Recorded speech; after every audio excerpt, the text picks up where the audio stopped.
Good morning student. आज हमारा topic है कॉन्सेप्ट ऑफ पोलराइजेबिलिटी। ठीक है, रमन इफेक्ट को समझने के लिए हम लोग दो तरह की थ्योरी पढ़ते हैं, क्लासिकल थ्योरी और क्वांटम थ्योरी। क्वांटम थ्योरी की स्टडी हमने पहले क्लास में कर ली है। आज हम क्लासिकल थ्योरी के बारे में पढ़ेंगे। ठीक है, तो classical theory of Raman effect is not absolutely correct, although it's give a physical picture of Raman effect, that is polarizability of molecule. Classical theory is also known as the polarizability theory. ठीक है, classical theory को ही हम लोग polarisability theory के नाम से भी जानते हैं। और क्लासिकल थ्योरी हमें क्या देते हैं, physical picture of Raman effect देते हैं. When a molecule is placed in a static electric field, it suffers some distortion.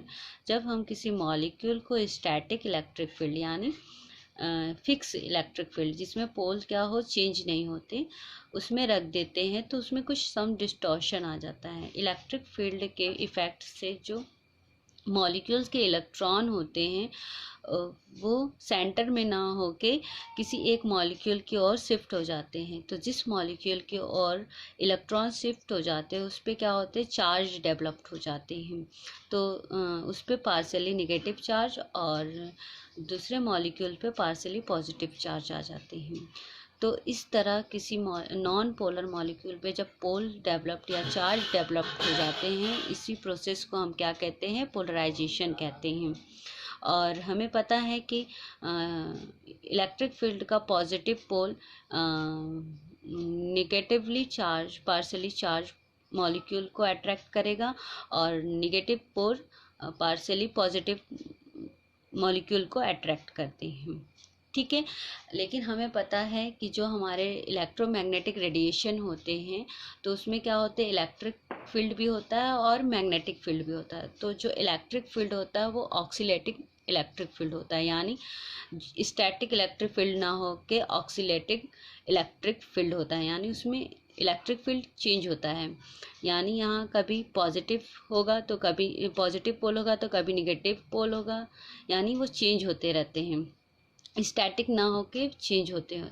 तो मॉलिक्यूल्स के जो पोल्स भी होते हैं, चार्ज भी क्या होते हैं, वो क्या होते हैं, डाइपोल मोमेंट भी क्या होते हैं उसी अकॉर्डिंग. ठीक है, इलेक्ट्रिक ऑक्सीलेटिक इलेक्ट्रिक फील्ड के अकॉर्डिंग ही क्या होते हैं, उसमें चेंज होते रहते हैं. तो the size of induced dipole depend on the applied field F as well as on the age of distortion of molecule it's given by.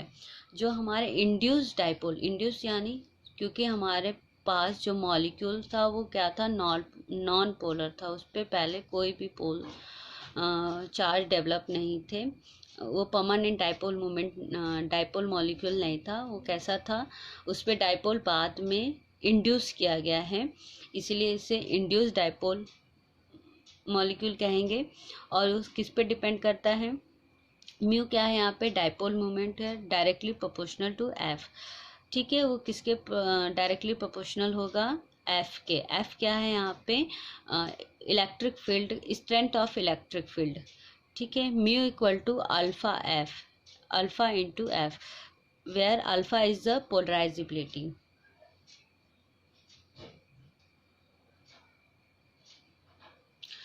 F is the strength of electric component of electromagnetic radiation which is given by. ठीक है, F equal to F naught sin 2 pi mu t, where F naught is the equilibrium value of field strength, mu is the frequency of incident light radiation. ठीक है, from equation second and third, mu equal to alpha F naught sin 2 pi mu t. ठीक है, when electromagnetic radiation of frequency mu incident on the molecule, it induced dipole in the molecule as a result of which molecule oscillate with same frequency. This is the Rayleigh scattering. जो हमने equation 4 derive किया है, ठीक है, उसमें हमने molecule के vibrational motion और रोटेशनल मोशन को इंक्लूड नहीं किया है. ठीक है, तो ऐसे मॉलिक्यूल की बात कर रहे हैं जिसके हमने वाइब्रेशनल मोशन और रोटेशनल मोशन को इंक्लूड नहीं किया, लेकिन कोई भी मॉलिक्यूल की खुद की वाइब्रेशनल एनर्जी और रोटेशनल एनर्जी होती है। ठीक है, तो जब ऐसे मॉलिक्यूल को किसी ऑक्सीलेटिंग इलेक्ट्रिक फील्ड में रखते हैं तो वो जिस फ्रिक्वेंसी की लाइट को वो एब्जॉर्ब करता है तो उसी फ्रिक्वेंसी की लाइट को क्या करता है, री इमिट कर देता है। तो ऐसे फिनोमेना, सेम फ्रिक्वेंसी की लाइट को री इमिट कर देता है, तो ऐसे फिनोमेना को क्या कहते हैं, रेले स्कैटरिंग कहते हैं।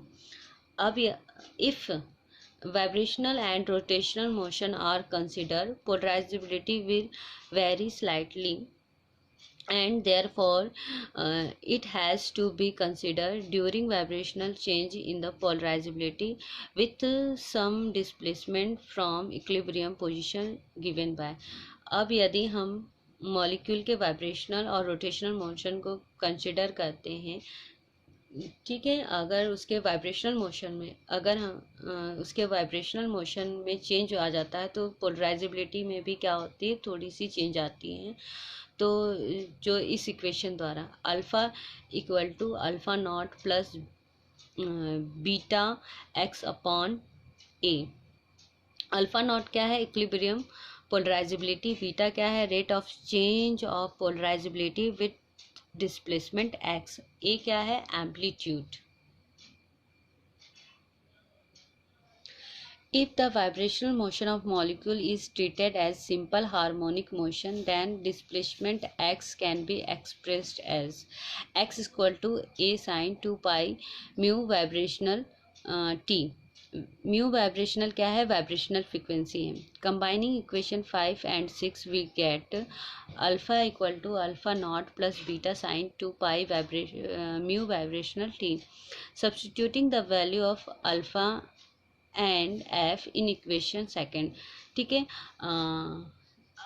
अल्फा और एफ, पोलराइजेबिलिटी और एफ की वैल्यू को इक्वेशन सेकंड में रखने पे क्या आ जाता है, म्यू इक्वल टू इक्वेशन 8 हमें प्राप्त मिलता है। ठीक है, on expanding and using trigonometric relation given below, sine A sine B equal to half cos A minus B minus cos A plus B, the equation reduce to.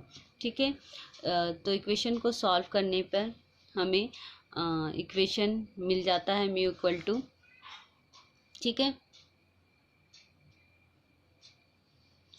Does we see that oscillating dipole has 3 frequency component. ठीक है, इस प्रकार हम देख सकते हैं कि ऑक्सीलेटेड dipole के 3 फ्रिक्वेंसी होते हैं। ठीक है, पहला है induced dipole oscillating with exiting frequency mu which is equal to the frequency of the incident radiation। ठीक है, जो हमारे इंड्यूस्ड डाइपोल, ऑक्सीलेटेड इंड्यूस्ड डाइपोल होते हैं वो क्या होते हैं, अगर सेम फ्रिक्वेंसी की लाइट को इमिट करते हैं, जितनी ही फ्रिक्वेंसी की लाइट को हम लोग इंसिडेंट करते हैं उतनी ही फ्रिक्वेंसी की लाइट को वो क्या करती है, री इमिट करती है। तो एक ये फ्रिक्वेंसी हो जाती है। दूसरा है the oscillating induced dipole has another 2 frequency component mu plus minus mu vibrational।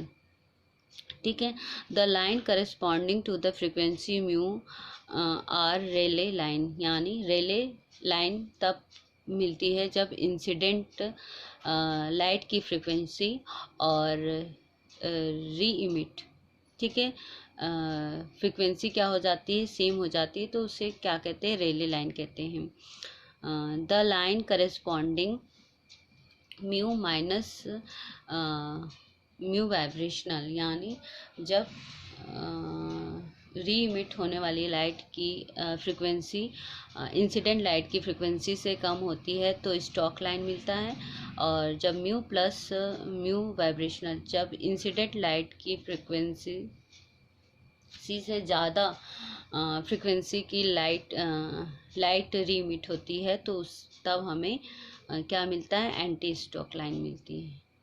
ठीक है।